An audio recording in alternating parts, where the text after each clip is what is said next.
Good evening. It's Gordon Causey coming to you live and unscripted, as I usually do, on this, the 22nd of March, 2025. It's right now in my time zone. The time is 10:45 on the dot. Rarely does this happen where I schedule a video to start at a specific time, and I actually start right on the button, but I have tonight. I have my coffee.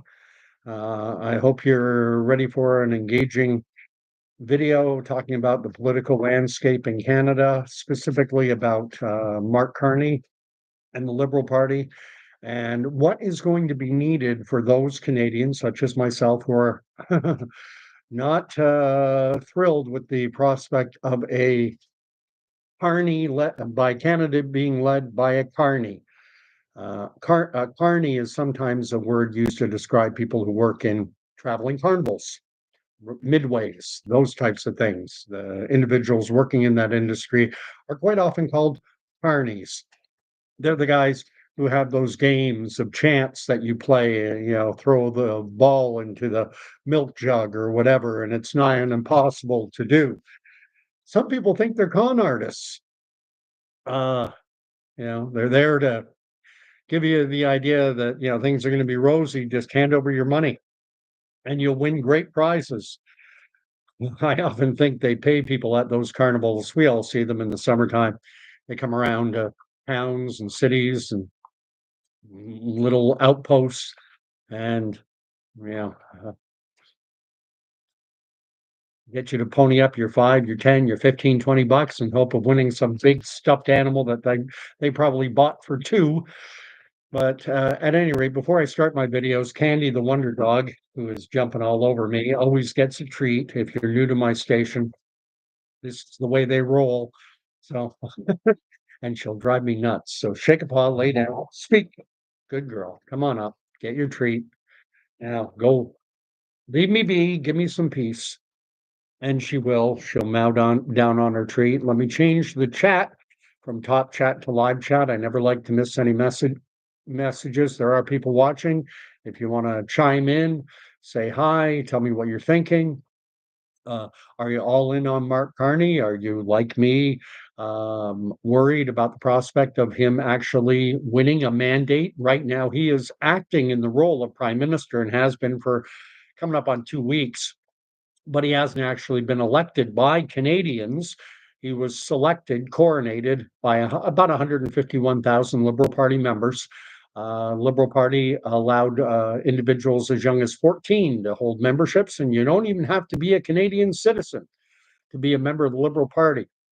And that was the 151,000 votes. How many of them were kids? How many of them were foreign nationals? They're never going to tell us. We're talking about the Liberal Party of Canada here. Openness and transparency are not their fortes or fortes, if you prefer. Just want to put a fine point on things right off the bat. I've mentioned in my videos before how we have this parliamentary system of democracy referred to as the Westminster parliamentary system.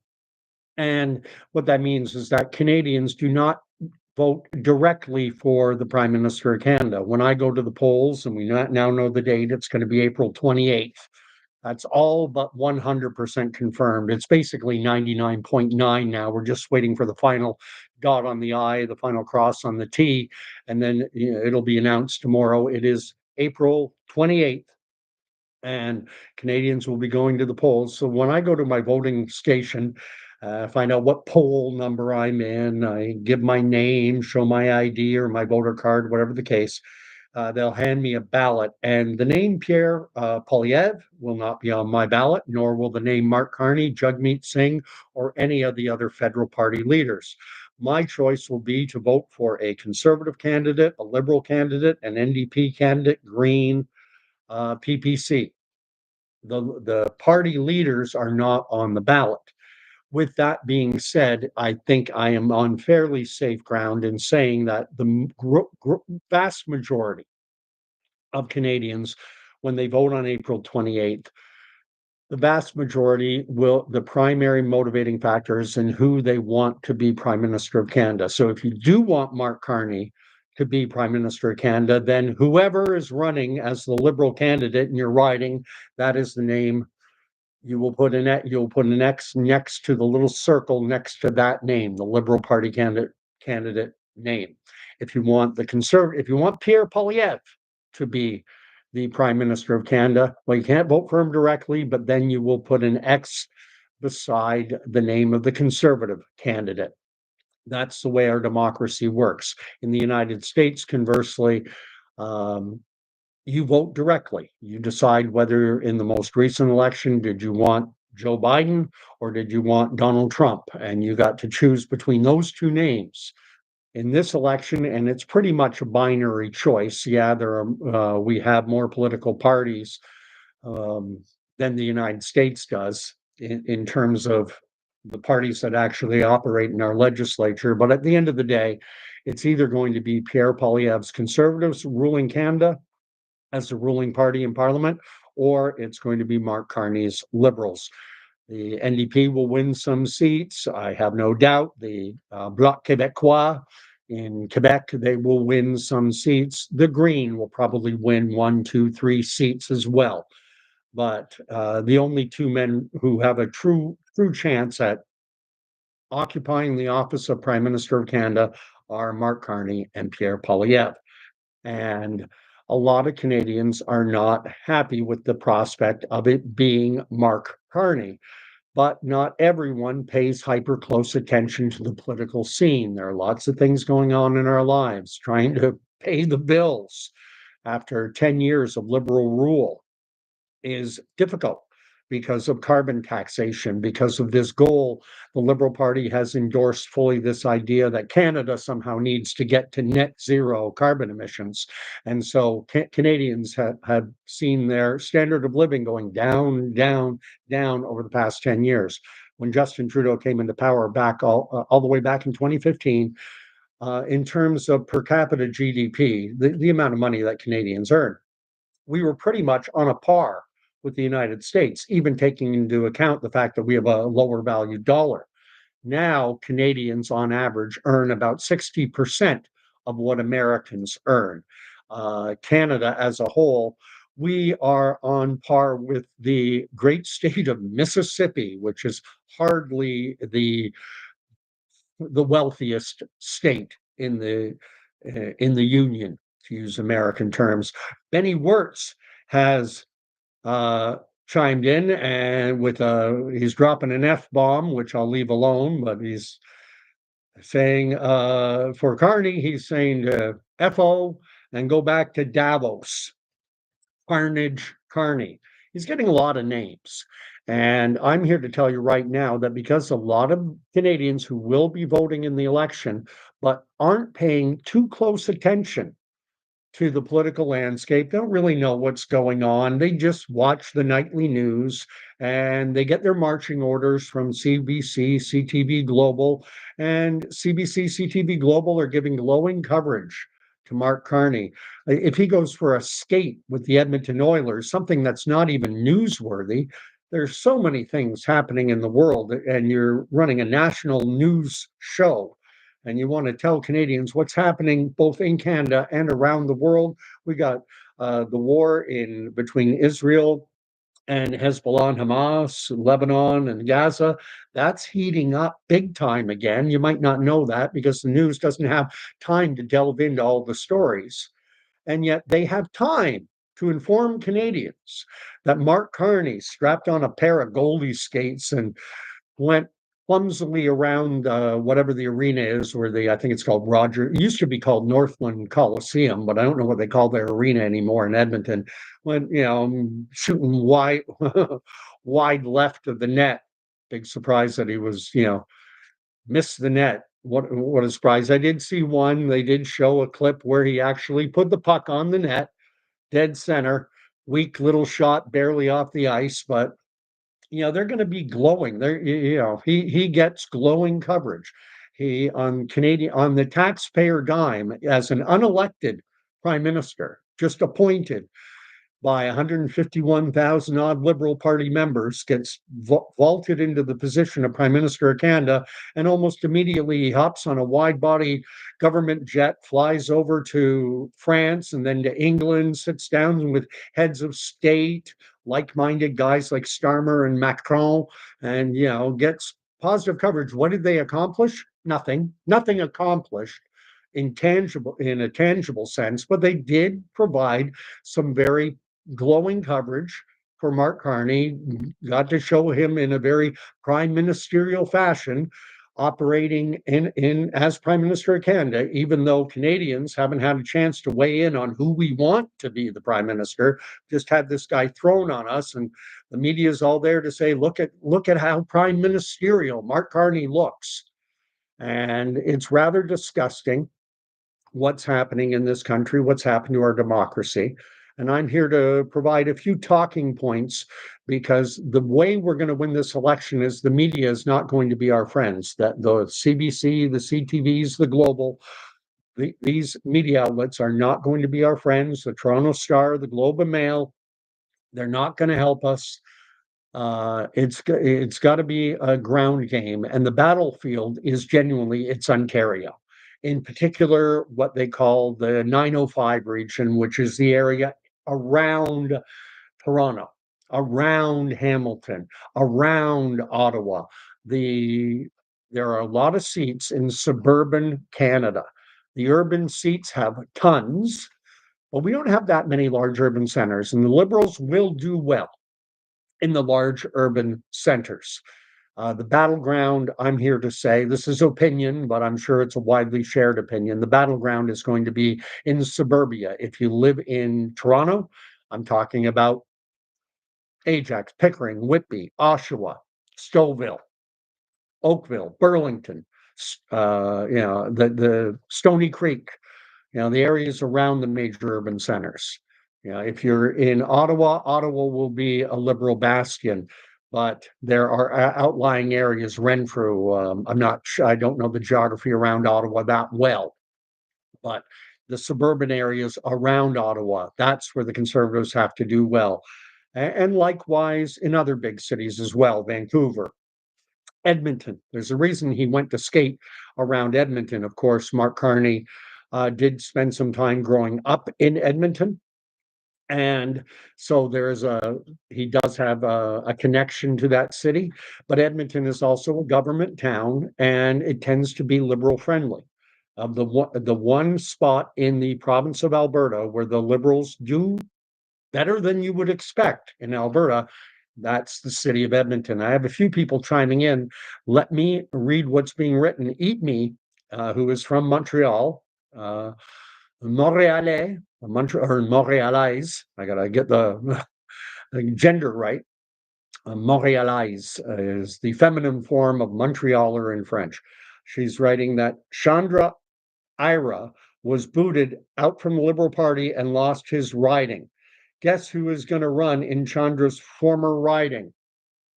You're going to have to give me some more details, because I don't follow, I follow things closely, but there is so much out there. And Amy is saying that Mark Carney, dirty Liberal tactics at their best. So Mark Carney, as the leader of the Liberal Party, any candidate wanting to run as the Liberal nominee in any riding across Canada, the Prime Minister, or rather the leader of the party, has to sign that individual's, they're called nomination papers. And what EATME seems to be suggesting is that the EDA, the Electoral District Association, usually referred to as the Riding Association, the Liberal Riding Association in this riding. Where is this riding? Is he running in Toronto?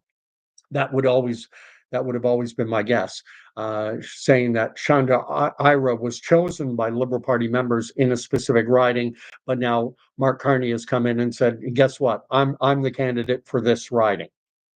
I'm not going to fixate too much on that, simply because you got to pick your battles. And things are a little too arcane. All party leaders have to sign the nomination papers, and have always been games played when a new leader is elected, if they're not a sitting member, then usually a sacrificial lamb gives up their seat and a by-election is called, and there are all kinds of backroom games and deals that are played, but that transcends party lines. Politics is ultimately a very dirty game. And Eat Me is saying greetings and greetings to you as well, Eat Me. Uh, Gearcom is saying we need Max in the last two elections. You can go back, check my videos. If you go back to 2021, I even wore a PPC t-shirt at least one of my videos. And I campaigned for the local candidate in my riding, which in the previous elections was called Northumberland Peterborough South. Now the name has changed. It's called Northumberland Clark. There's been a very slight adjustment in the boundaries because there are 5 new seats. There are 343 seats up for grabs in our parliament. And whichever party wins the most seats will form the government, and that party's leader will automatically become the prime minister. To have a majority mandate, that individual will need to get 172 of the 343 seats. So if the Liberals manage 172, they have a majority mandate. Conservatives, if they manage 172, they get a majority mandate. And obviously, the more the better, because stuff can happen. People can get sick, people can pass away, there can be scandals, people can be forced to resign, and then you want to have a buffer zone when you're the ruling party, whether you're liberal or conservative. Let me read what's being written. Um, Now, Gear Comment said we need Max, and Max, again, leader of the People's Party of Canada. I do not, my support for that party, the last 2 federal elections notwithstanding, even back then, I didn't think they stood a snowball's chance in Hades, and now it's even lower. Now it is even lower, unfortunately. Unfortunately, it's just we're faced with the binary choice, and I'm here to suggest, as a former PPC voter in the last 2 elections, that PPC inclined voters should give some serious thought to putting some water in their wine, and I do allow it does require putting water in the wine, and not getting everything you want. But even with Maxime Bernier, I wasn't getting everything I wanted. I met him. I went, I forget whether it was the 2019 or 2021 election. In one of those 2 elections campaigns, he and his team came to Napanee, which is a half hour, 40-minute drive from where I live. So I took the trip, went down, shook his hand, had a brief conversation. My my second-rate French with Maxime, who's from La Beauce. I didn't live far away. I lived in Quebec City for 4 years when I was in the army. I was posted to Valcartier from 2011 to 2015. So je débrouille en français. I'm somewhat proud, but I am somewhat proud of the fact that I'm reasonably bilingual. I can get on in the French language, no problem. But Maxime Bernier, unfortunately, with the Canadian political landscape as it is, and I don't mean that to be disrespectful to you, Gearcom. And if you're all in on Maxime Bernier, I'm going to suggest, what I think Maxime Bernier and the PPC party really needs to do, and they've kind of missed the opportunity in the last 2 elections, is they need to get some high profile candidates and target some very specific ridings that are very winnable, and then to go all in on those ridings, forget a national campaign. So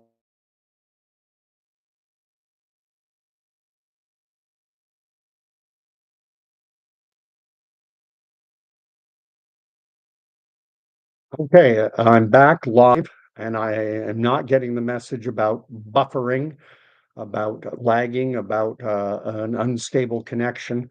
Hopefully, people will come back. I need to get to the points that I want to um, Okay, and Eat Me has told me where Carney is running. I wasn't aware. That's one of the points I wasn't aware of, that he's running in Nepean, which is pretty much downtown Ottawa.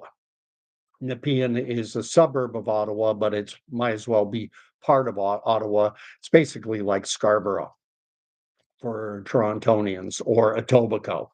Yeah, it's pretty much. I think Nepean is part of Ottawa proper. They went through amalgamation as well. I've been to Ottawa many times. My parents both grew up there, so I know Nepean. Let me know how my connection is now, if you would. Eat Me or anyone else still watching, apologize for that buffering issue.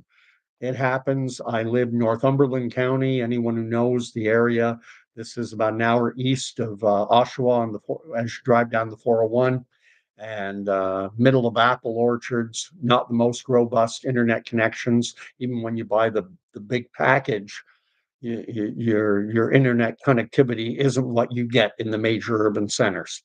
Um, but at any rate, so let's talk about the talking points. I see now I'm getting the viewer count has gone up again. Hopefully, I'm not buffering nearly as bad as I was before. So, how are we going to take down Carney when we're out at work with our neighbors, with our friends, with our family, whoever you're talking to? The election's going to be top of conversation because the writ is going to be, they call it, they'll drop the writ. That'll happen tomorrow. Mark Carney is slated to go see the Governor General tomorrow. He's going to have Parliament formally dissolved, so that will be the end of this parliamentary session, even though they weren't even meeting right now because it's suspended. And the Canadians will be going to the polls on April 28th. It's a 36-day long election. And the reason that's the shortest period of time allowed according to Canada's electoral laws. A federal election has to be at minimum 36 days. And that's what Carney is going with. 36 days, no more. And there's a reason for that. And the reason for that is because with all the glowing coverage he's been getting from our bought and paid for media, he's vulnerable. And Carney knows he's vulnerable. He's got wind in his sails right now. Canadians have been more concerned about Donald Trump in the US and about the cost of living, and there are lots of things to be worried about. And he's very vulnerable on many fronts. So they want to give Canadians as little time as possible to get to know Mark Carney. Because the more we get to know him, the more there is to find out and not to like, such as his relationship through his wife with Ghislaine Maxwell.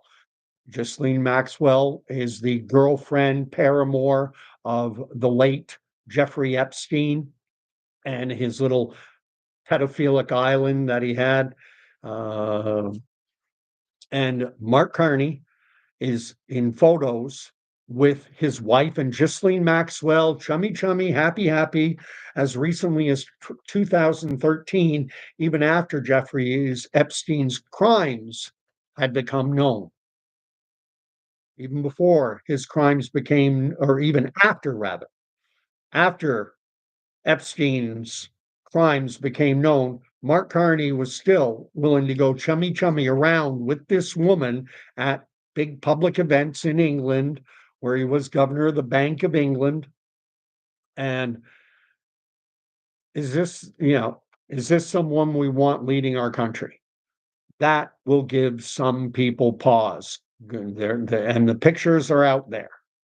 I'm sure he doesn't like them being shared around any more than Justin Trudeau liked having all his blackface incidents exposed when Trudeau lied to us about how many times he did blackface. Um, no one's writing anything since I went back, but I do have a number of people watching. Do fill up the chat. So we've got the Ghislaine Maxwell Association. That may not be enough for some people. Some people will say, well, big deal. It's not actually, he knows her through his wife. That's enough. That's concerning enough for me. But for some people, that won't be a big deal. We've had Bill Clinton and Monica Lewinsky. We've had, Trump himself has an association. There are videos and pictures about out with him. with Jeffrey Epstein. So that association may not, well, they're all dirty. Okay. Let's talk about the fact that, so many people are worried they're all elbows up and we've got to, hate Trump, etc. Well, then why did Mark Carney, as the chairman of Brookfield Asset Management, while he was chair, the company voted to move high-paying Canadian jobs down to New York City? What the Whiskey Tango Foxtrot, Mark? What are you doing moving high-paid Canadian jobs to New York City, Donald Trump's little playground? I thought Canada first. Doesn't look like it to me. If you're taking high-paying Canadian jobs and moving them to New York City out of Toronto, Brookfield is a major property developer. So there's, Mr. Captain Canada. I talked already about the fact that basically what is a photo op, right? And it's at least in the hundreds of thousands, probably in the millions of dollars, taxpayer money, as an unelected prime minister flies over to Great Britain, flies over to France, has all these high profile meetings, but they really do nothing tangible is accomplished. The Liberal Party of Canada should be footing the bill for that, not taxpayers, so that Mark Carney can get positive press from his friends in the liberal friendly media. Pierre Poilievre is actively campaigning on the need to defund the CBC. So CBC News is not going to be friendly to Pierre Poilievre and the Conservatives. The legacy media, CTV Global, they're part of what there is in Canada. The federal government doles out somewhere in the neighborhood of $400 million a year to legacy media outlets like Global and CTV, something that Pierre Poilievre has equally spoken out against. So the CTV, Global, CBC are not going to bite the hand that feeds them. If Mark Carney wants to go skating with a local hockey team in the middle of in Upper Bootlick, Saskatchewan, they're going to give him glowing coverage of it. Even though it's not even newsworthy, they're going to cover it in a positive fashion because they want Mark Carney to stay on, because that keeps the gravy train rolling. And that's why he gets positive press coverage. No one puts his feet to the fire. You're not even the elected prime minister of Canada on the taxpayer dime? You're going to meet with Macron and Starmer. Should Canadians be paying for this, or should the Liberal Party, if you want to do, get your photo ops overseas with other world leaders, why doesn't the Liberal Party of Canada itself pay for that instead of Canadian taxpayers? I've got a few people writing now, a few. Eat Me is writing, Carney keeps snapping at journalists. Also, well, this is the thing. This is why we're having a short election campaign. Mark Carney is a rookie politician. He's never been in the political arena before, and it's already showing. They lob him softball questions, and if they rankle him, he gets all arrogant and defensive, as if, how dare you ask me that question? Look inside yourself. I'm the prime minister. I was chosen. I was vaulted into this position. I'm the savior. That's basically his attitude. He's got a bit of a messianic complex about him. He thinks he's above criticism, even softball criticism. And liberals are aware that, hey, we got to keep a short campaign. We're going to need a very controlled campaign. Do not expect Mark Carney to be doing town halls. Do not expect a very controlled campaign out of the Liberals, because they've got more to lose now than they have to gain. They've seen their fortunes rise in the polls, and I'm going to tell you right now, believe the polls. Believe the polls. It is a horse race. They're probably both in around 34 or so, 34, 35%. And the conservative vote, unfortunately, is very inefficient. Most of the conservative vote is concentrated heavily in the West, and their support is lower in Ontario, in the Maritimes, in BC. And so, in terms of winning seats, which is how we determine, the Conservatives are in for a real fight. I have Mayor, who's been here before, saying, "Hey, Gordon," uh, and he's writing that Pierre Poilievre should introduce a citizens media fund to fund any Canadian that have a YouTube channel with 25K or more subscribers. 75, hey, oh, I'm a long way from that. I'd have to increase 2,500%. So help me out. I doubt it'll ever happen, Mayor, but um,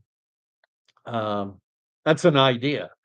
I mean, unfortunately, there are still millions of Canadians who believe, CBC, your trusted source for news. Well, I'm here to tell you, if a media outlet has to tell you to trust them, you can't trust them.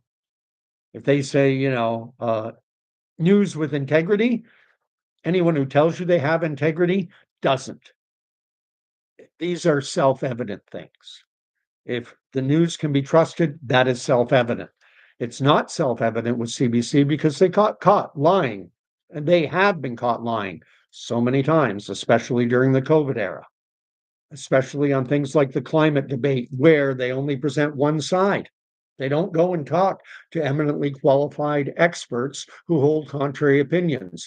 The media decides what is right or wrong on contentious issues.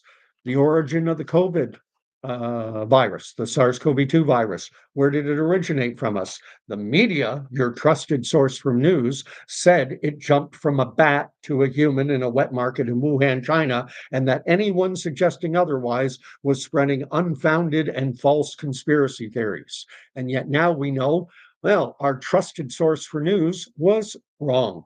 We can't trust them when they said that the COVID vaccines were this will get us to the end.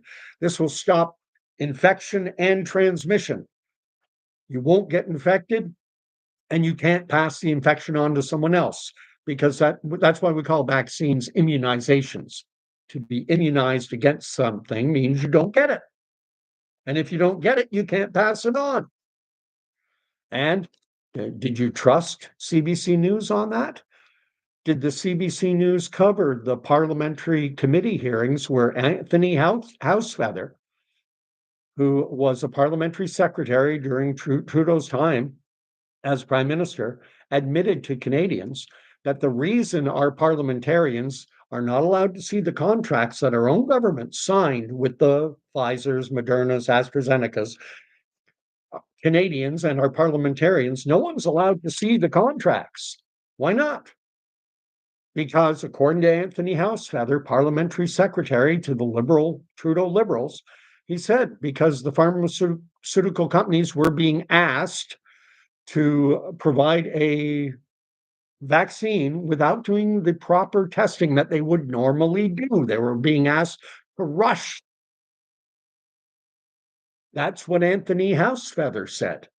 And then, did you see that covered on the CBC News? Of course not.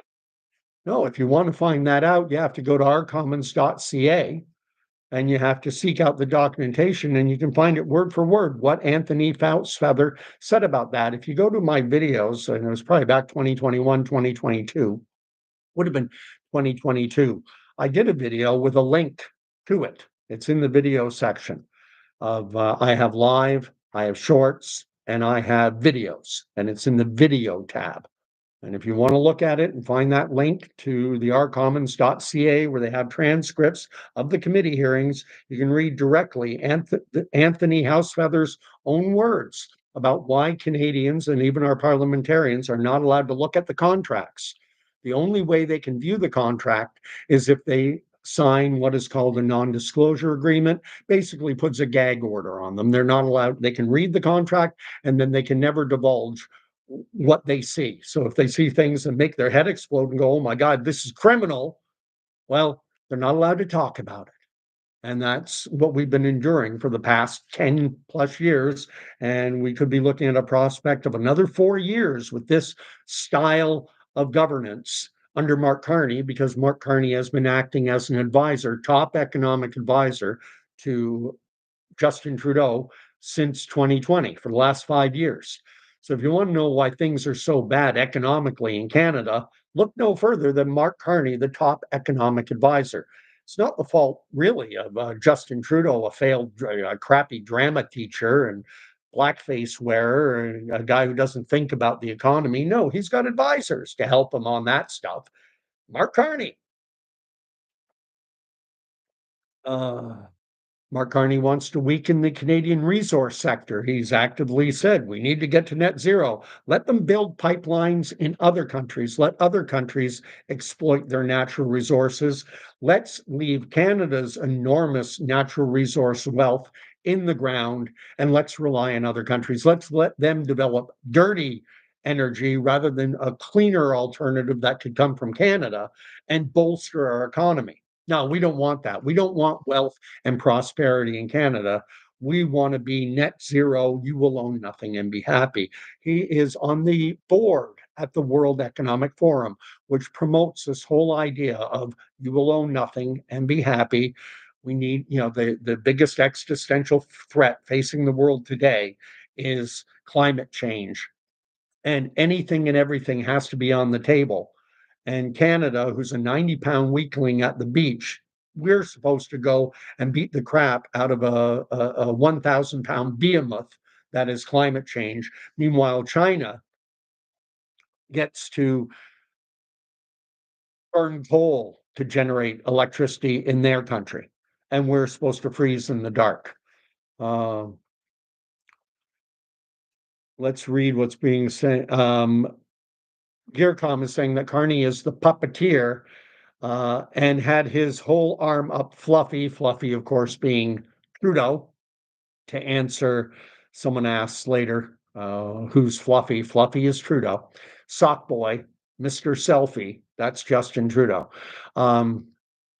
And now the puppeteer has stepped out from behind the curtain and is going to try and revive liberal fortunes so that they can keep this globalist train moving. And I have my concerns about Pierre Poilievre being able to stand up against it. But of the available choices, my opinion, Pierre Poilievre every day of the week and twice on Sunday. Yeah, Amy was asking who was Fluffy. Danny has shown up, praying hands, cross, not you are forgiven. Danny's here pretty much for all of my live streams. He's very rare that he misses them. And another Montrealais. Danny is a Montrealais, eat me as a Montrealais. There's your French lesson for today from a guy who speaks it very much as a second language. Montrealais, male Montrealer, Montrealais, female Montrealer. And they're saying back and forth, hello. Danny's from one of his favorite lines, COVID-19 brackets 84, George Orwell's seminal novel. And then Danny, better get convid, a con job. And Danny further, Jesus is king. Amen, brother.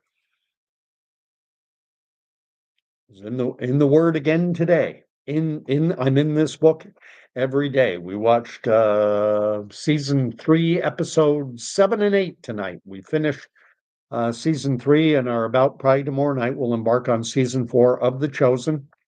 Very much enjoying it. Continue to enjoy it. Don't think it's perfect, but nothing of this world is. Anyway, Denny is asking if we have a Freedom of Information Act in Canada. Weaker, a much weaker version. Yes, that you can put in you can put in requests for information. Often what you get back, and even in the United States, this is the case, you get back heavily redacted, blacked out documentation. And Eat Me saying it's called another thing. Yeah, I forget, but I call it Freedom of Information request. And then Danny's talking about that he heard that Carney wants us to join the EU. Well, basically, what Carney and his globalist buddies want to do is they want to cozy us up with the communist Chinese and bring in, communist style surveillance, communist style, the surveillance state, the social credit score, where your ability to function in society is based on how good a little communist you are. You have to say the right things, do the right things, behave in the way that we tell you to behave. And That's the way they want to move the world, and China has done a tremendous job at infiltrating, penetrating the Canadian political system. I'm convinced they're, throughout Europe and certainly even the United States. There's a lot of concerning things in this world. This world, hell in a handbasket. And the only thing I think we can hope to do to a degree is slow the descent. Uh, we have Eat Me saying, "Own nothing, be happy, living the pod, and eat the bugs." Canada had, or in 2022, pretty sure that's the year. Aspire Foods, Aspire, Aspire Foods, it's an acronym, built in London, Ontario, or that area, southwestern Ontario, the world's largest protein food processing plant in the world. And CBC News was there to cover it. And quoting a University of Guelph professor talking about the urgent need for Canadians and everyone in the Western world to transition away from a meat-based diet to eating alternative sources of protein like crickets. And that was CBC, mainstream media. Then 2 months later, they came out with an article saying that this idea of governments funding programs to transition people away from meat to bugs, that this is a conspiracy theory. Yeah, it's a conspiracy theory that CBC promoted. It's not a conspiracy theory. It is genuine. It is genuine. Read up on, the scientific literature or what passes for scientific literature in our unscientific world. And they'll tell you that methane is a major contributor to climate change, and that farting cows are adding there. We have over 1 billion farting cows on this planet, and it's warming, it's causing global warming, and we have to transition off of a meat-based diet. And these are scientists who don't even understand all the factors that go into climate. They don't understand what impacts trends of warming and cooling or climatic patterns. They don't understand it fully. There are just too many variables. So they cherry pick. They said, we're going to go after the prosperity of the Western developed world. We're going to take away their key energy source, which are things like oil and gas. We're going to take that away. That'll impoverish them. That will lower their expectations. That'll get them to be good little subservient minions. So we'll scare them about the fact that the planet is going to be unlivable in the year 2000. Leading climatologists say that in just a few short years, children won't know what snow is. And, around that same time, within 5 years, the polar ice cap will be gone. This bombastic, over the top garbage science is presented as fact. And then their predictions, of course, it's garbage science, garbage in, garbage out. They have these computer model simulations that cherry pick what the data that will give them the outcome they want. And then when the outcome doesn't happen, they go, well, we didn't get it wrong. The science evolved. We didn't take into account. We didn't know that a volcano was going to explode and send volcanic ash into the atmosphere, thus providing a temporal cooling phase. Yeah. Yeah, there's so much out there on here. Check out Jordan Peterson, just write Jordan Peterson Climate, and he talks to many of the world's leading climate scientists who acknowledge that we don't understand climate. That's why the predictions are always wrong. These are the factors that we don't understand. Oceanic currents, we don't know enough about them. We don't know enough about geothermic energy and how it can impact things like oceanic currents and climate. We don't understand it. We don't know enough about the ground beneath our feet. We know more about the air above us than we do, we don't know what's below the Earth's crust, aside from theoretically. We've never pierced it. We've never made it through the crust of the Earth. Check up on it, read up on it. I have. Let's read up the last few messages. Amy is writing that at Danny, it is extrapolation at this point. He only talked about trade, not explicitly joining the EU. He's talking about closer partnerships, trade relationships, and everything like that. And there are commentators speculating that, this may be the move of the world to combat the big bad orange man that the rest of the world, and this is the reason that Mark Carney is doing so well as he has done, is because the liberals have done a good job in terms of politics. Politics is about lying. Politics is about winning, and the liberals have done a very good job of associating Pierre Poilievre with Donald Trump and doing a very good job of painting Donald Trump as the devil incarnate.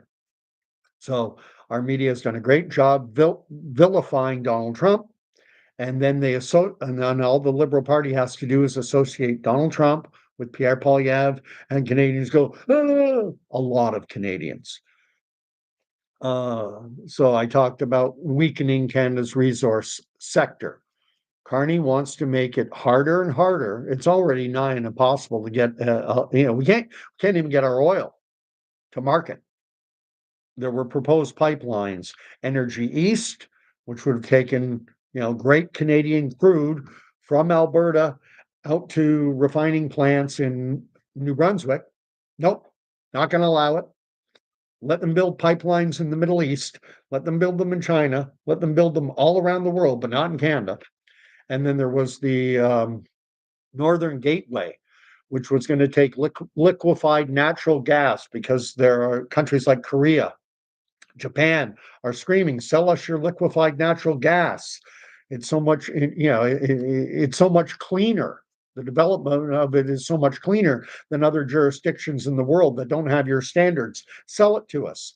Oh, to do that, we got to get it to market. We need a pipeline that'll take LNG from the source, which is typically Alberta, Saskatchewan, and get it out to the West Coast. Nope, not going to build those pipelines. So opportunity lost. Impoverished Canadians. What else? Why won't Mark Carney disclose his financial assets? Once he became leader of the Liberal Party and Prime Minister of Canada, his assets were placed into a blind trust. And he has 60 days to disclose to the ethics commissioner what those assets were. Hasn't done it yet, at least as far as we know. And then the ethics commissioner has another 60 days on top of that before the information has to be disclosed to Canadians. So long after we have an actual election, we'll get to find out, has Mark Carney been financially benefiting in any way from the decisions he's made while acting as unelected prime minister? We don't know. We don't know because he won't disclose. He's hiding behind the letter of the law. Well, I'm fulfilling the letter of the law that says, well, the letter of the law says you got to be prime minister of Canada with a party putting you into the position, even while allowing 14-year-olds and foreign nationals to be part of the process to vote you in. That doesn't pass the smell test right there. And now you're refusing to disclose. You've been thrust into the position of prime minister in a very unorthodox fashion that a lot of Canadians don't think is proper. And yet you're hiding behind the law. And well, I got 60 days. I don't have to tell the ethics commissioner for 60 days. And then the ethics commissioner doesn't have to tell Canadians for another 60 days. So you can base your vote for me as prime minister without all the information on the table. It's a shadow campaign that Mark Carney is going to be running. Very controlled. He'll have a very friendly media promoting him. And the way that we take him down, those of us who don't want him as prime minister, is we've got to be talking to our friends, our family, our coworkers, our neighbors, everyone you talk to. The writ will be dropped tomorrow. Will be officially an election. We only have 36 days. He chose the least amount of time on purpose because he knows that he's up against it, and that the only way down is down right now. He's got the liberals, revived them from in around 20%. He's got them up to 34, 35. That's about as good as he can do, and that's good enough because Trudeau won the last two elections, minority, but he still won. He's got the NDP who will prop him up, one with less than 35. Trudeau only got 32 point something. The Liberals actually lost the popular vote in 2019 and 2021 to the Conservatives. But it's that old unfortunate reality that the Conservative vote is too heavily concentrated, Alberta, Saskatchewan, and it doesn't translate into as many seats. Let me read up on what's being said. Danny's saying that Mark Carney, forget Canada first. He's Canada last. He's globe first, Canada last. He thinks he knows what's best for planet Earth. This guy who worked for Goldman Sachs, and he's now an environmental expert like Al Gore was. Remember Al Gore's doom and gloom predictions going back to the late 90s, and by the year 2025, if we didn't get to net zero, we were all going to be living in a environmental nightmare, Armageddon. Life would be unlivable. And Mark Carney's cut from the same cloth as Al Gore was. He's not a climatologist. He's an economics guy. He worked at Goldman Sachs before the great financial crisis. Let's talk a little bit about that. What caused the great financial crisis? It was because of financial instruments created by companies like Goldman Sachs, Lehman Brothers, JP Morgan Chase, these big institutional financial outfits created all types of horrible financial instruments that collapsed the global economy, certainly the economy of the West. The US got hit the worst. Canada got hit hard too. And here's the way it happened. Little primer. What happened was in the US, they probably had 60 to 65% of the population were homeowners. And they couldn't get much above that because too many people had poor credit ratings and they couldn't qualify for a mortgage. And so what the financial industry did, and again, this is Mark Carney's world. He was with JP Morgan Chase, but it was the Lehman Brothers, Morgan Stanley, etc. So what they did is they came up with subprime mortgages. And what they did is by lowering the interest rate below the prime rate, they said now individuals who don't qualify for a credit card, now we will qualify them for a mortgage because the rate is lower and they'll be able to afford to pay it back. They'll meet the threshold. And so they started to give out millions of subprime mortgages. And now you had millions of home buyers, first time entering the market, couldn't get a credit card before, and now they have a bank willing to lend them $100,000, and they're all storming into the real estate market and they start buying houses. So what happens to the real estate market in the US? It bubbles. As more and more people are entering the market, I can't qualify for a mortgage. Well, I've been bankrupt 3 times and they just gave me $100,000 of approved mortgage financing. Well, maybe I can get one too, and go to the bank, and everyone's storming in the market, so the market starts to bubble. And then what happens is now the individuals taking out those mortgages, not very good with money, but because they own a home now they qualify for that credit card. Now they qualify for a HELOC, home equity line of credit. And they go out and they rack up $25,000 in debt. And it doesn't take long, they're in trouble. They can't meet their payments. And so they go to the bank and they say, I'm in trouble, I'm going to have to sell the house. And the bank says, no, that house that you bought for $90,000, now it's worth 180. It's doubled in value because of all these subprime mortgages coming in. It's inflated the market. Now you've got $100,000 in equity. You bought a house with no money down for $90,000. Now it's worth $200,000. It's gone up more than 100%. So what we'll do is we will refinance you. We will refinance your mortgage and we'll pay off your line of credit. We'll pay off your credit cards and and now you've got you've reset that $10,000 home equity line of credit. It's now at zero. You can now go, you got 10 grand to spend and your credit cards, they're now at zero. Great. And interest rates have gone down. So, your payments are even lower. Hallelujah. I'm saved. Honey, we can go to Jamaica this year. We can go to Australia. We can go on that Disney cruise, rack up the debt, and rinse and repeat. A year later, oh my gosh, our minimum monthly payments are equal to my annual salary. I can't meet the bills. Oh, I'll go to the bank. Maybe we can refinance again. Yeah, the house is now worth 300,000. Fantastic. Pay off everything and just rinse and repeat. And this went on for 2, 3 years of, but because the housing market was, more and more people coming in, it was a house of cards. But now what happened is the bank realized, oh my gosh, we're holding all these crappy mortgages with people who are not good with money. And a lot of these mortgages are going to fail. And so the geniuses at places like Mark Carney's Goldman Sachs and Lehman Brothers and these other companies, they came up with a new instrument. It was called a CDU. It was a convertible debenture. And what they did is they took like 10,000 of these crappy mortgages and they bundled them. Picture it as them being put into a box. They put them in a box called the CDU, convertible debenture unit, I believe. Was technical, and they had a mathematical formula, a financial mathematical formula that showed that this box would always have money coming into it.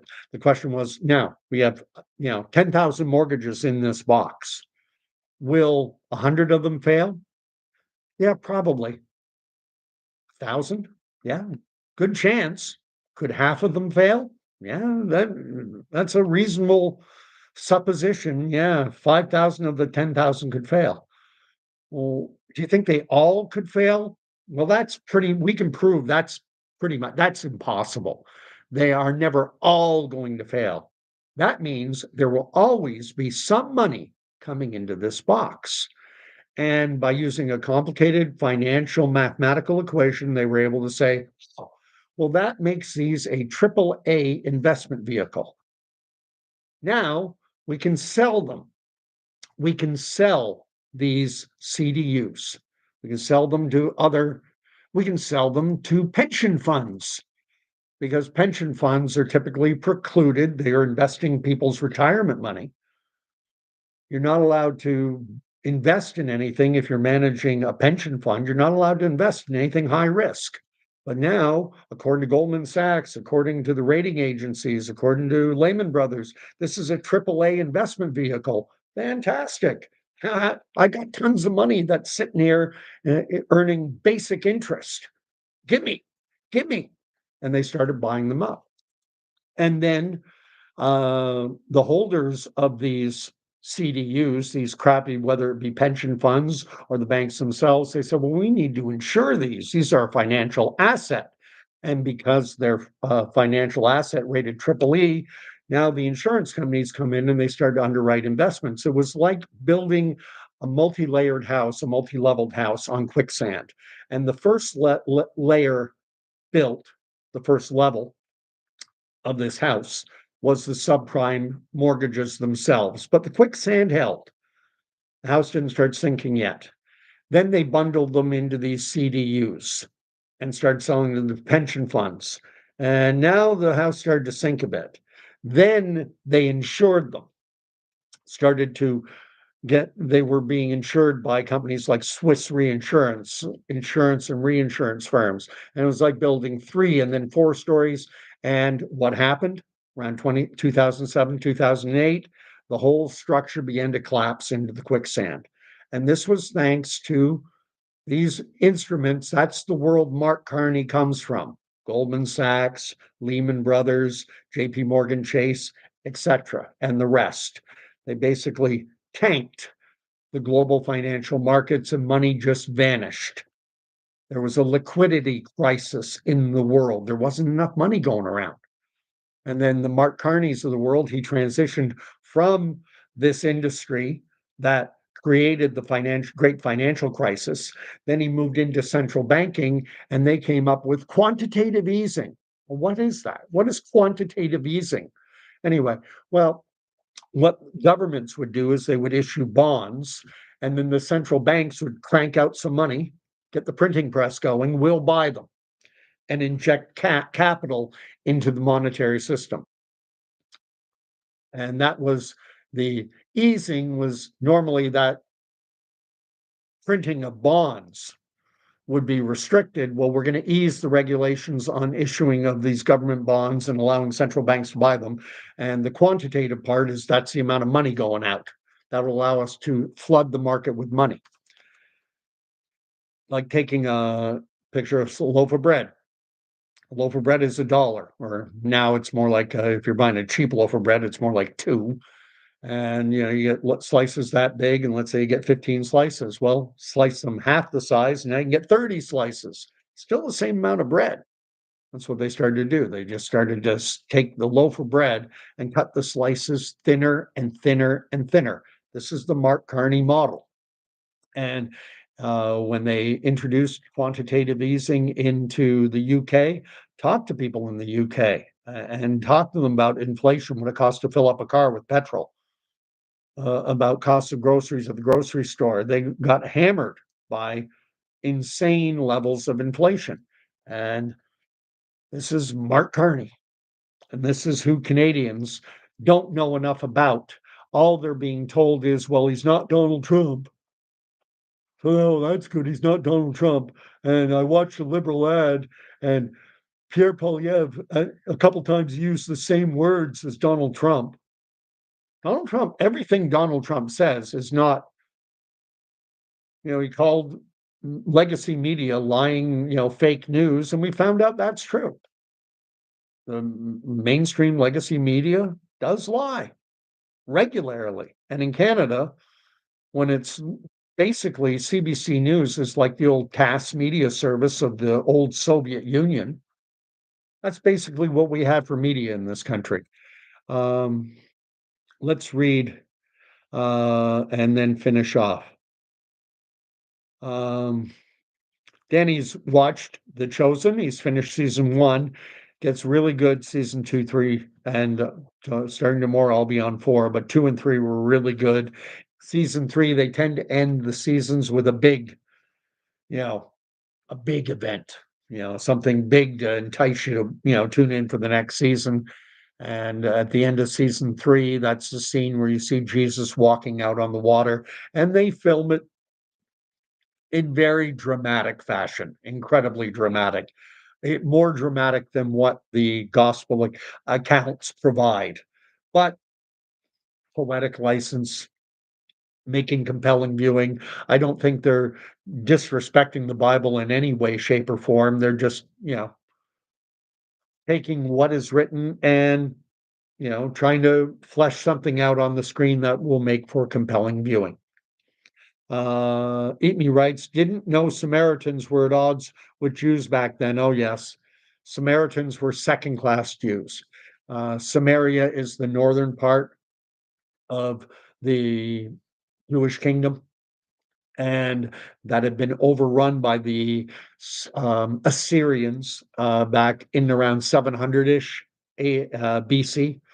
About 700 years before Christ. The Assyrians had overrun the northern kingdom of Israel, which later would become known as Samaria, and there was a lot of interbreeding. And so they were considered like watered down second class Jews. The Sumerians only had the Pentateuch, the first 5 books of the Bible. They didn't have the prophets because they got cut off from the southern kingdoms of Judah and Benjamin. A lot of history there. Eat Me saying you learn every day. Oh, you do. I didn't always know this stuff, but you get interested in it. There's plenty of information out there from reliable and reputable sources that you can, the world is our oyster. The internet isn't just cat videos. There's a lot of good stuff out there. Danny's quoting scripture, be not troubled by this world, for we are in it, not of it. Christians, there's an exhortation by Paul that Christians were to be in the world, but not of the world. And I talk, when I do videos on faith, I talk about that tension. There's a tension there. How, yeah, it's hard to be in the world, but not of it because you're impacted. You're impacted when Canada has a prime minister who actively seeks to weaken our resource sector. And that impoverishes Canadians. That we should be exploiting our wealth, not hiding it, not refusing to develop it, relying on alternative countries to go making them rich, especially when their production of energy resources is is less environmentally friendly than what we do here in Canada because they don't have the same regulations. Uh, Danny's talking about scientism. Oh yeah, it's got all the scientism is a religion, and it has its high priests. Anthony Fauci was a high priest of scientism. The science says SARS-CoV-2 came from a wet market in Wuhan, China. Thus says the science. The science was lying. If that's what the science was saying, it was a lie because they couldn't prove it. They searched bat populations far and wide, could not find SARS-CoV-2. It didn't exist. So they said, well, maybe it came from a bat and then it went to a raccoon dog. All right. Sounds like a reasonable, not impossible hypothesis. Can you prove it? Well, no, we can't prove it. Well, then it's not science. It's theory, but it's not science. It's not fact. It's not empirical. Then Anthony Fauci said, science says stay 6 feet apart, and that will mitigate viral spread. And after it all ended, they asked him, what was the science behind 6 feet distancing? He said, well, we just made it up. We never did any studies, any trials, no investigation. It was just pulled it out of our rear ends and said, tell them to stay 6 feet apart. Oh, so this was the science that we were following, eh? Science with no clinical data behind it, no experimentation, nothing. Just pulled it out of your nether regions. And Mark Carney and Justin Trudeau, guys like this, all over it. And then when you finally had smart truckers got the wherewithal to push back against it, I'll give Pierre Poilievre is walking a bit of a tightrope. I mean, what do? You're a politician and you need the votes to get into power. And you know that you've got a large camp of Canadians, voting Canadians, who believe anything the lying CBC News tells them. But at least he went out and was talking to the truckers while Trudeau was hiding, going, I can't come out. I got COVID again. My vaccine didn't work. I got sick again, and I'll pass it on. Oh, stops transmission and stops infection and transmission, eh? Good one, Justin. I appreciate this, Danny. He's saying that the deepest human made hole on Earth is the Kola super deep borehole located in Russia. I think it's near the Russian-Finnish border. I've read on it, and it's been down 40,230 feet. Didn't make it to the core. What happened is when they got down to that 40-ish thousand feet mark, I'm going to assume I've read up on it too. I just can't keep everything in my head. Their drill bits started melting. It was far hard, exponentially hotter than they thought it would be. All they had was theory. So they bore down and they didn't realize the temperatures they were going to be encountering when they got down to 30, 40,000 feet. And it's been closed over. I have subsequently read that China is embarking on their own super borehole to try and get through the Earth's crust.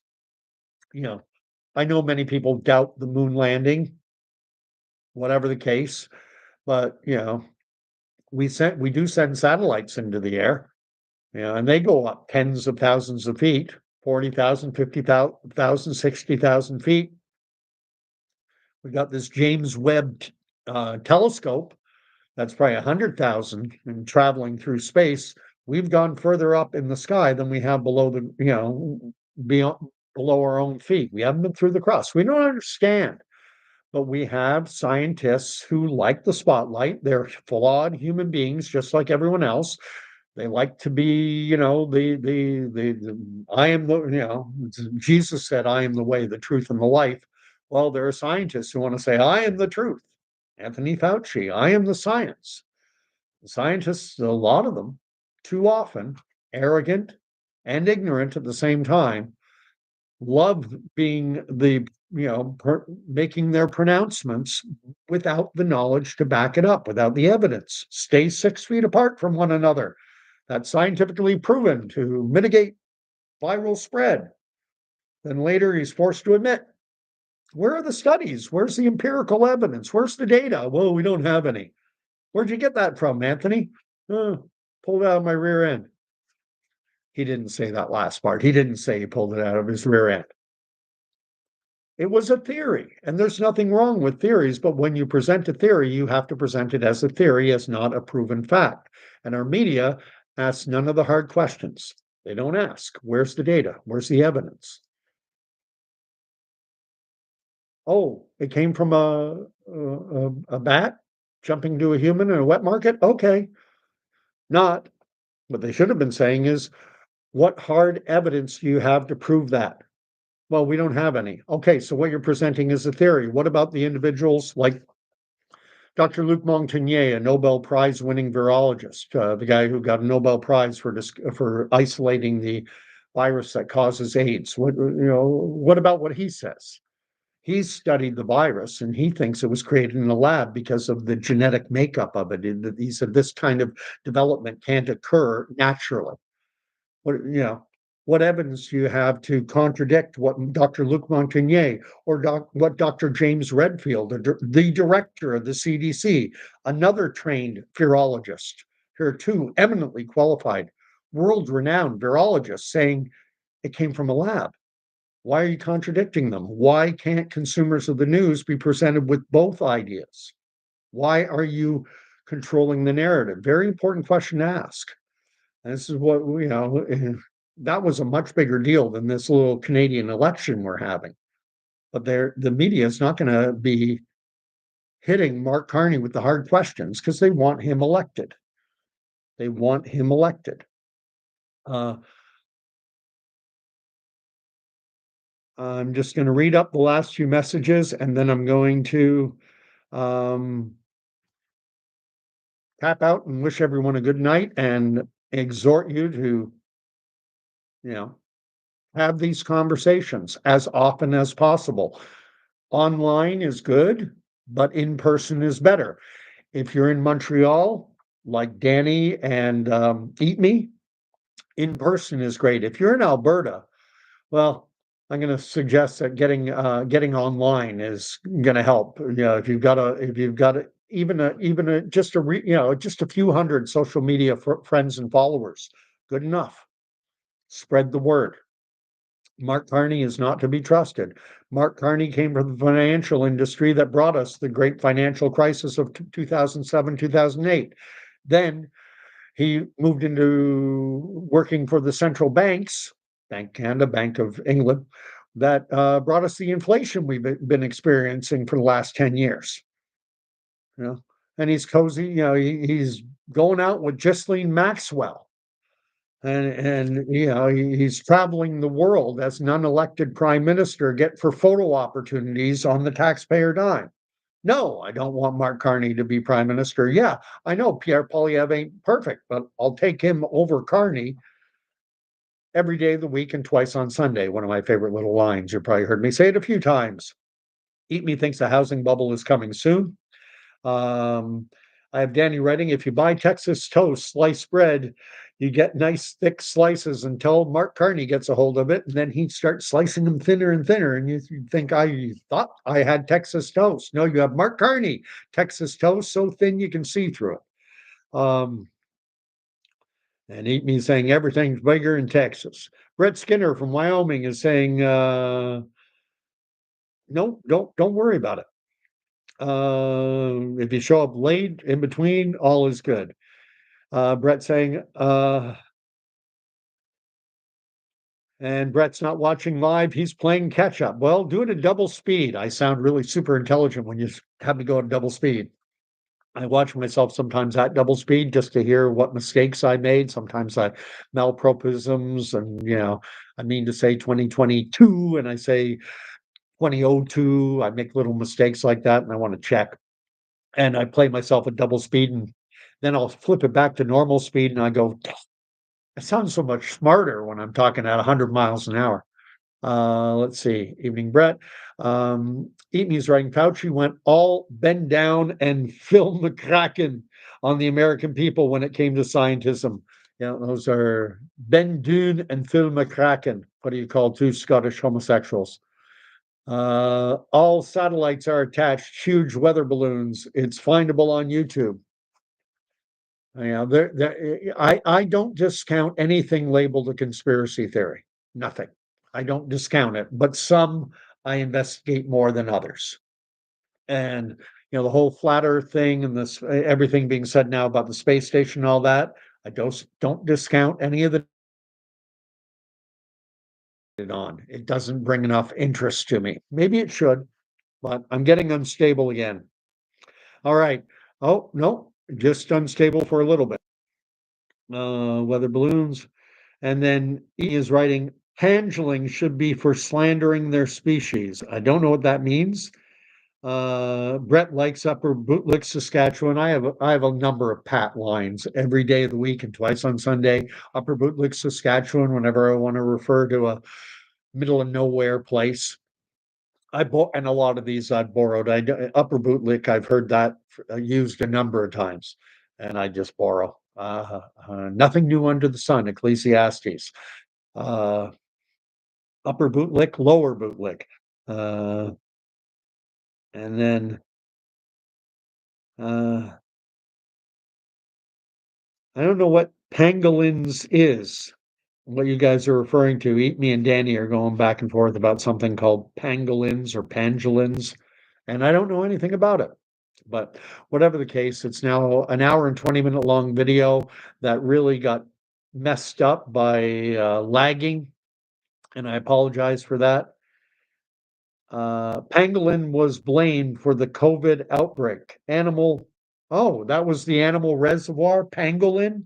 I had heard, initially it was this bogus story of jumping from a bat to a human in a wet market, a stressed out bat, which caused it to express this SARS-CoV-2 virus. And then human handling it was scratched or bitten and it jumped from the bat to the human. Read it in Nature magazine, and Anthony Fauci in his emails later released, thanked them profusely and, gave them huge kudos for promoting this false origin story. And then later, what they did is scientists all around the world were looking in bat populations all over China, all over the world, trying to find SARS-CoV-2, because if it jumped from a bat to a human, then it still has to exist in the bat population, but they came up zero, dry, nothing. So then the apologists, the Anthony Fauci type, started to say, well, maybe it jumped from a bat to a raccoon dog and then developed in the raccoon dog population and then jumped from a raccoon dog to human. And it's like, okay. And thankfully, it kind of died there because the obvious question is, well, have you checked raccoon dog populations and have you found it in them? So now I have Danny and Eat Me talking about pangolins, and I don't even know what a pangolin is, but it's got to, I guess, be some type of mammal, some mammalian type species. Uh, at any rate, the way I like to end my videos, I've been talking a little bit about The Chosen, a streaming show that I highly recommend, and especially to those who are unfamiliar. What's the story of Jesus Christ? Who was this guy 2,000 years ago who came along and basically upended the world? I mean, back then, the world, it was Pax Romana. It was the Roman peace. Rome ruled the world. All roads lead to Rome. And back then, the way they marked time was they said in the year of the city, in the year of the founding of Rome. Rome had been founded in and around 500 BC, and they had a zero date. And so, 200 years after the founding of Rome, it was, the year 200 of the city, year 300 of the city. If it was before, 200 years before this, before the founding of the city. And basically, humanity, we were property. The vast majority of the human population in the Roman world, which was most of the world, most was property. You were owned. Well, the depictions in shows like Spartacus are not inaccurate. They're sensationalized, but they're, pretty historically on the money in terms of people were property, vassals. I'll kill you where you stand. Whatever Caesar says is law. There was no fixed law. There was no, they didn't follow the 10 Commandments, lying, cheating, stealing, as long as you get away with it.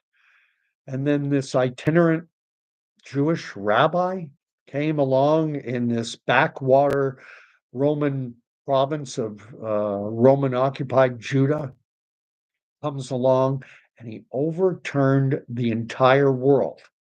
And whether or not I have no issue with those, there are individuals out there who question the validity of Jesus's death and resurrection.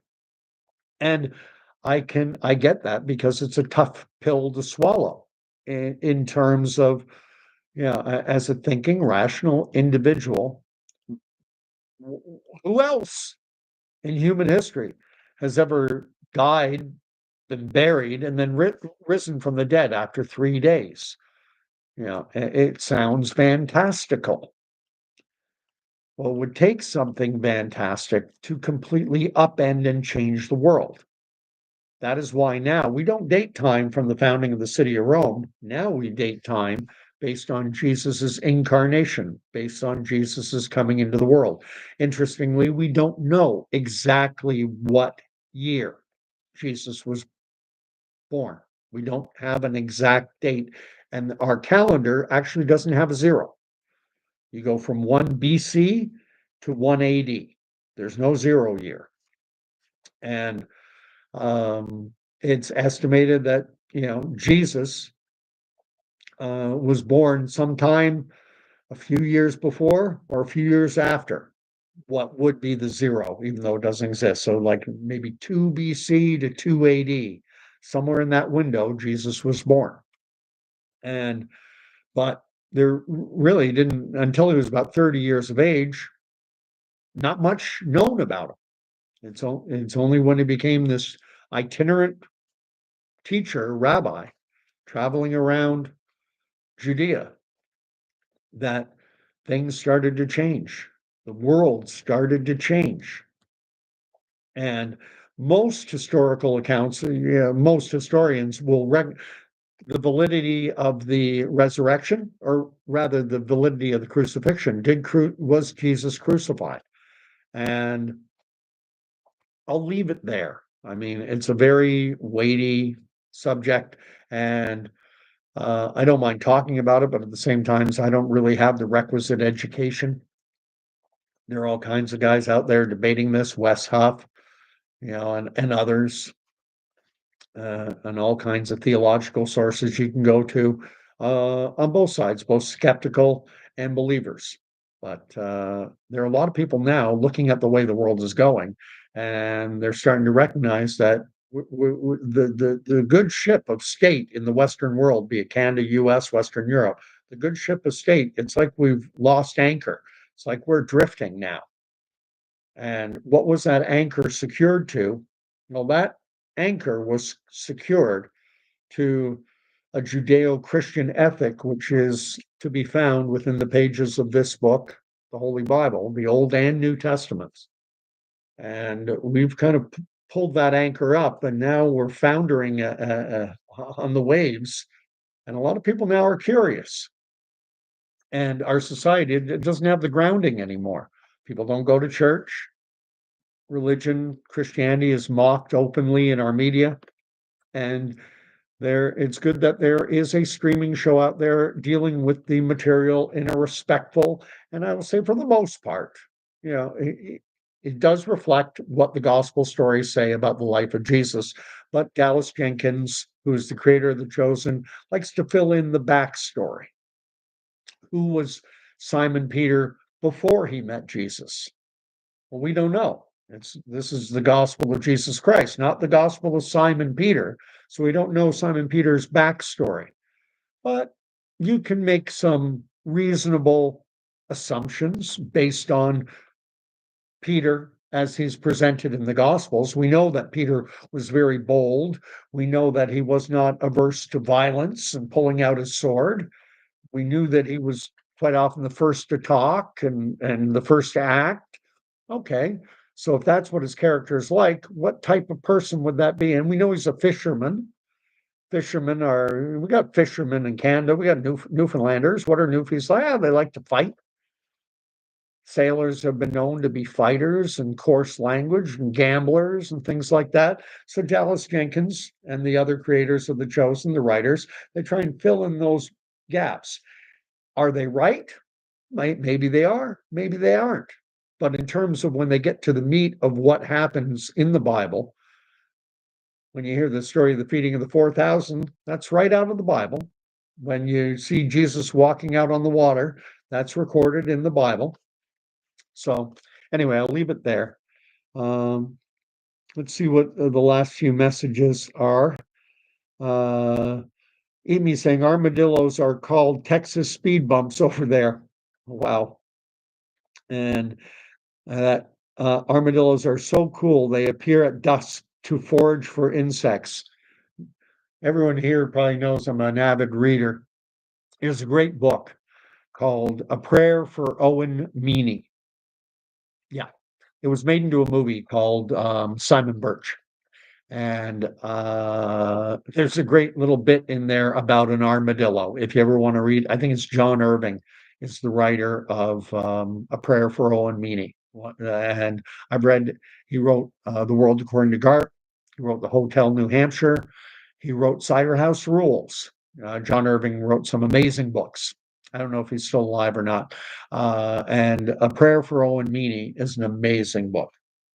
So World According to Garp was made into a movie. That was one of Robin Williams' first major motion pictures. It may be the first. Anyway, God love you all. Sorry for rambling at the end.